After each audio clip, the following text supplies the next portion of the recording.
I'm walking you through one of the wildest true crime timelines ever, how a ghost from the 70s finally got a name. Early 1976, Sacramento suburbs, quiet streets, unlocked windows, then a prowler. He studies routines, phones go dead, dogs act weird. The East Area Rapist is born, and as attacks stack up, neighborhoods panic. By 78, he vanishes from Sacramento. But in Southern California, the attacks turn darker. Couples are ambushed. The press calls him the original Night Stalker. Same calling cards, bindings, whispered threats, and an eerie knowledge of the homes. What nobody knows then, the East Area Rapist and the original Night Stalker are the same person. But this is the 70s and 80s. DNA is science fiction. In 1986, the violence stops. The trail goes cold for years as evidence collects dust. Victims rebuild but never forget the voice in the dark, the mask, the footsteps on the carpet.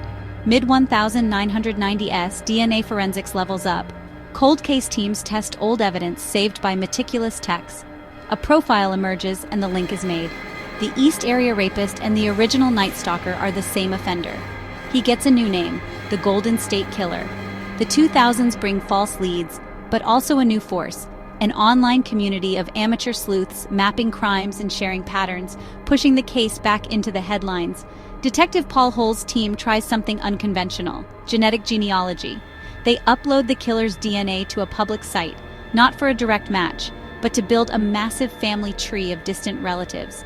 They prune the tree using age and location until one branch keeps pointing to a retired cop, Joseph James DeAngelo. Surveillance is set, and investigators collect his discarded DNA. The lab compares it to the crime scene profile. Match. April 24, 2018. Arrest. The courtroom fills with survivors and families who waited 40 years to hear a name. DeAngelo pleads guilty in 2020 to 13 murders and admits dozens of assaults, avoiding trial in exchange for life in prison without parole. Here's what sticks with me. This wasn't just forensic brilliance, it was persistence. Evidence preserved by people who cared, detectives who wouldn't let a file fade, and families who kept telling their stories.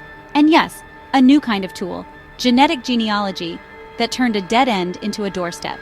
The timeline to truth in this case isn't a straight line. It's a spiral, coming back again and again until the center finally reveals a name. If this moved you, consider supporting cold case funds, because the next breakthrough might already be sitting in an evidence box, waiting for someone to look again.